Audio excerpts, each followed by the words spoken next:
بسم اللہ الرحمن الرحیم۔ السلام علیکم۔ پاکستان کی پارلیمانی تاریخ میں 17 نومبر 2021 کا دن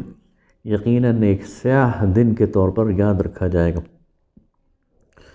یہ دن ایسا دن ہے اور اسے اگر منحوس دن کہا جائے تو اس میں کوئی قباحت نہیں ہے کہ پاکستان کی پارلیمان نے اپنے مشترکہ اجلاس میں 28 بل ایک ہی نشست میں منظور کیے۔ جمہوری تاریخ اور پارلیمانی تاریخ سے واقف لوگ وہ یہ جانتے ہیں کہ قانون سازی اور خاص طور پر جمہوری معاشروں میں اور پارلیمانی تاریخ کے حامل معاشروں میں ایک پیچیدہ اور سست رو عمل ہے، اور ایک قانون پر بعض اوقات کئی سال لگ جاتے ہیں۔ جو بل پارلیمان میں پیش کیے جاتے ہیں متعدد مراحل سے گزرتے ہیں، متعدد مرتبہ ان کی خواندگی ہوتی ہے، ایک لفظ، ایک کوما، ایک ڈاٹ پر غور اور فکر کیا جاتا ہے، اور پھر ایسا قانون بنایا جاتا ہے جو کہ صدیوں تک قائم رہتا ہے۔ لیکن پاکستان میں ہم یہ ڈرامہ دیکھتے ہیں کہ بعض اوقات قانون سازی کی یہ ساری روایات اور یہ ساری جو اقدار ہیں ان کو بھلا دیا جاتا ہے، اور قانون کسی خاص ایک شعبے کو راضی کرنے کے لیے، کوئی خاص ہدف حاصل کرنے کے لیے، کسی خاص ایجنڈے کی تکمیل کے لیے یا کسی خاص قوت کے اشارے پر قانون سازی کی جاتی ہے۔ اور اس قانون سازی کے عمل میں سب سے بڑھ کر جو سامنے آتے ہیں اور جو بھیانک چہرہ ہمارے سامنے آتا ہے وہ ہمارے پارلیمانی نمائندوں کا ہوتا ہے کہ وہ گویا ایک مہرے کی طور پر اور ایک ربر سٹیمپ کے طور پر ہمیں سامنے آتے ہیں۔ تو 17 نومبر کو جو 28 بل منظور ہوئے اور بلڈوز کیے گئے، جس طرح سے حکومت نے اس کے لیے ان کو منظور کرانے کا طریقہ اختیار کیا، تو ان میں سے بہت سارے بل ہیں، لیکن 3 بل زیادہ اہم ہیں جن کو میں یہاں مینشن کروں گا اور جن کا حوالہ دوں گا۔ ایک بل تو الیکٹرانک ووٹنگ مشین کے حوالے سے۔ الیکشن کمیشن ایک آزاد و خود مختار ادارہ ہے، اور الیکشن کمیشن کو یہ سوٹ کرتا ہے کہ وہ پاکستان کے اندر ووٹنگ کے طریقہ کار کو اپنائے، اور اس کے لیے وہ جو طریقہ اختیار کرے اس میں اسے آزاد ہونا چاہیے۔ لیکن الیکشن کمیشن کے اس اختیار کو سلب کر کے نادرا کے حوالے کرنا اور پھر الیکٹرانک ووٹنگ مشین کا ایک تجربہ کرنا پاکستان جیسے ناخواندہ ملک میں اور کم پڑھے لکھے ملک میں اور کم وسائل والے ملک میں،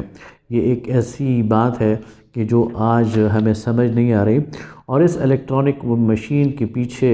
کوئی پردہ ہے، کوئی کہانی ہے، اور اس کے پیچھے کوئی دھاندلی کا کوئی بہت بڑا منصوبہ ہے جو کہ یہ حکمران وقت کے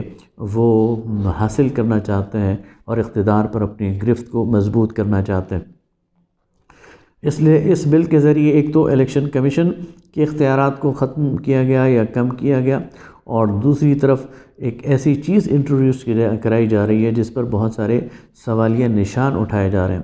اور یہ اتنا سینسٹیو معاملہ تھا کہ اس میں تو بہت زیادہ احتیاط کی ضرورت تھی، اور اس میں تو تمام پارلیمانی پارٹیوں، چاہے ان کی اقلیت ہو اور چاہے کوئی ایک بھی ممبر ہو کسی پارلیمانی پارٹی کا، ان سب کو ملا کر اور بٹھا کر اور ان کے کنسنسس سے یہ قانون سازی کرنے کی ضرورت تھی۔ جمہوری معاشروں میں ایسا ہی ہوتا ہے کہ جو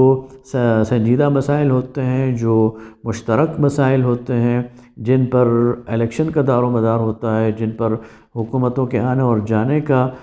دار و مدار ہوتا ہے، اور جس میں پورا معاشرہ سٹیک ہولڈر ہوتا ہے، جس میں سارے ووٹرز پورے ملک کے وہ سٹیک ہولڈر ہوتے ہیں، تو وہاں زیادہ سے زیادہ کنسنسس بلڈ کرنے کی کوشش کی جاتی ہے اور لوگوں کو آن بورڈ لیا جاتا ہے، اور اس میں اگر وقت لگتا ہے تو وقت لگایا جاتا ہے، اور اس کی بنیاد پر کوئی قانون سازی کی جاتی ہے۔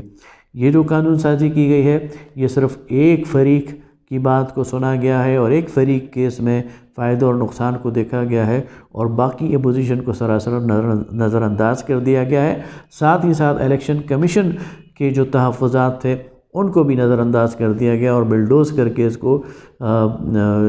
پاس کر کے، بلڈوزنگ کے ذریعے اس کو پاس کر کے گویا یہ عندیہ دے دیا گیا ہے کہ ان کا اپنا خاص ایجنڈا ہے اور اس ایجنڈے کے لیے یہ کسی اور کی پرواہ نہیں کرتے، لہٰذا یہ ہائیلی کویسچنیبل اور متنازعہ اور ایسا بل ہے کہ جو پاکستان کی پارلیمانی تاریخ پر ایک سیاہ دھبے کے طور پر یاد رکھا جائے گا۔ دوسرا جو بل پاس ہوا وہ اس سے بھی زیادہ بھیانک ہے، اور وہ ہے کلبھوشن یادیو کے حوالے سے۔ کلبھوشن یادیو وہ بھارتی جاسوس ہے جسے پاکستان کی حدود میں غیر قانونی طور پر موجود ہوتے ہوئے گرفتار کیا گیا، اور یہ ثابت ہو چکا ہے کہ وہ پاکستان میں جاسوسی کر رہا تھا اور پاکستان کے مفاد کے خلاف اور پاکستان کی سرحدوں کی تحفظ کے خلاف اور پاکستان کی سلامتی کے خلاف اقدامات کر رہا تھا، اور یہ وہ جرم ہے کہ جس کی سزا بجا طور پر پاکستان کے قانون میں موت ہے، اور پاکستانی عدالت نے اسے موت کی سزا بھی دی ہے، لیکن انٹرنیشنل پریشر کے نتیجے میں، بین الاقوامی دباؤ کے نتیجے میں ایک ایسا قانون منظور کیا جا رہا ہے کہ جس میں کلبھوشن یادیو کو نظر ثانی کی اپیل کا حق دیا جا رہا ہے۔ تو یہ پاکستان کے منہ پر ایک تماچا ہے، پاکستان کی آزادی اور خود مختاری پر ایک تماچا ہے، اور پاکستان کی پارلیمانی اور جمہوری روایات پر ایک سوالیہ نشان ہے، اور دنیا میں یہ پہلی بار ہو رہا ہے کہ کسی جاسوس کے لیے اور کسی غدار کے لیے اور ملک کی دشمنی کے کام میں ملوث ایک فرد کے لیے ملک کا سب سے اعلیٰ ترین ادارہ وہ کوئی قانون سازی کر رہا ہو۔ اس کی کوئی اور مثال اگر کسی کے پاس ہے تو وہ پیش کرے، یقیناً ایسی کوئی مثال موجود نہیں ہوگی۔ تو یہ بھی ایک بھیانک بل ہے جو پاکستان کی تاریخ میں، پاکستان کے قانون میں ایک سیاہ دھبے کے طور پر ہمیشہ یاد رکھا جائے گا، اور یہ سیاہ دھبا موجودہ حکمرانوں نے اپنی پیشانی پر لگا دیا۔ تیسرا بل اسٹیٹ بینک آف پاکستان کی خود مختاری کا بل ہے۔ اسٹیٹ بینک آف پاکستان یہ پاکستان کا ادارہ ہے، اور ادارے حکومت اور اسٹیٹ کے کنٹرول میں ہوتے ہیں، لیکن اس کو خود مختار بنانے کا مطلب یہ ہے کہ پاکستان کے خزانے کی کنجی اور پاکستان کے معیشت کی چابی اور پاکستان کے اندر جتنی بھی اکنامک سرگرمیاں ہیں ان کا جو لیوریج ہے وہ آپ IMF کو دے رہے ہیں، وہ آپ بین الاقوامی اداروں کو دے رہے ہیں، اور اس سے حکومت پاکستان کا اور ریاست پاکستان کا کنٹرول ختم کر رہے ہیں۔ یہ پاکستان کی آزادی پر، پاکستان کی خود مختاری پر، پاکستان کے تحفظ پر، پاکستان کی انٹیگریٹی پر، پاکستان کے وقار پر اور پاکستان کی عزت پر ایک بہت بڑا حملہ بھی ہے، اور اس سے پاکستان کی آزادی، وقار اور پاکستان کی جمہوری حکومت کا ایک پول کھل گیا ہے، اور سمجھ آ گئی ہے کہ یہاں عوام کی حکومت نہیں ہے بلکہ اشرافیہ کے چند لوگوں کی حکومت ہے، ایک ٹولے کی حکومت ہے، ایک مافیا کی حکومت ہے، اور اس حکومت کے نتیجے میں انہوں نے پورے پاکستانی معاشرے کو غلام بنا لیا ہے۔ پارلیمانی نمائندوں کی اوقات بھی سمجھ میں آ گئی ہے۔ کئی نمائندوں نے برملا کہا کہ ہم آئے نہیں ہیں، ہمیں لایا گیا ہے، اور انہیں یہ بھی سمجھ آ گئی ہے کہ ان کا کام صرف یہ ہے کہ وہ ربر سٹیمپ کے طور پر مہر لگانے والے ہیں اور مہرے ہیں اور پیادے ہیں، اور نہ پھر ان کو اپنے دماغ سے سوچنے کی اور اپنے ضمیر کی آواز پر لبیک کہنے کی اور اپنے منہ سے بولنے کی کوئی آزادی حاصل ہے۔ انہیں جو کہا جاتا ہے، جس طرح کہا جاتا ہے وہ اس پر عمل کرتے ہیں۔ انہیں کہا جاتا ہے کھڑے ہو جاؤ، وہ کھڑے ہو جاتے ہیں۔ انہیں کہا جائے بیٹھ جاؤ تو وہ بیٹھ جائیں۔ ایسے مہروں کی جو ہے وہ دنیا کی تاریخ میں کوئی مثال نہیں ملتی، ان کا کوئی کردار نہیں ہوتا، اور ان کی وجہ سے قومیں ہمیشہ تباہی کے دھانے پر پہنچ جاتی ہیں۔ بدقسمتی یہ ہے کہ ہمارے ایوان میں الا ماشاء اللہ سارے کے سارے لوگ ایسے ہیں جو کہ انہی خفیہ اشاروں پر وہ ناچتے رہتے ہیں۔ میں سلام عقیدت پیش کرتا ہوں، خراج عقیدت پیش کرتا ہوں جماعت اسلامی کے سینیٹر مشتاق احمد خان کو کہ انہوں نے اکیلے اس پورے کی پوری کارروائی کی مزاحمت کی، مقابلہ کیا، ایمنڈمنٹس پیش کی، اپنی آواز اٹھائی۔ ہر ایک نمائندے کو ایسا کرنا چاہیے تھا، لیکن بدقسمتی سے یہ کام نہیں ہو سکا۔ یہ قانون سازی اتنی عجلت سے کیوں کی جا رہی ہے؟